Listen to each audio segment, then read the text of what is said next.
Hi guys, welcome back to our channel గుమ్గుమలు. మన ఇవాల్టి స్పెషల్ ఏంటంటే గోంగూర చికెన్ అనమాట.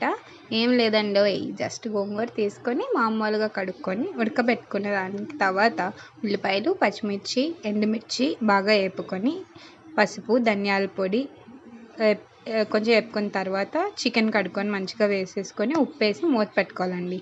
చికెన్ బాగా ఉడికి నూనె పైకి తేలి తర్వాత టొమాటోలు పేస్ట్ చేసుకొని టొమాటోలు కూడా వేసుకొని బాగా పెట్టాలి.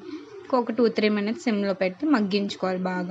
బాగా మగ్గింది అనుకున్న తర్వాత కారం తగినంత వేసుకోవాలి. మేము కారం ఎక్కువ తింటాం కాబట్టి కారం వేసుకొని మంచిగా కలుపుకున్న తర్వాత గోంగూర పేస్ట్ స్టార్టింగ్లో చేసుకున్నాం కదా, అది వేసేసుకోవాలి.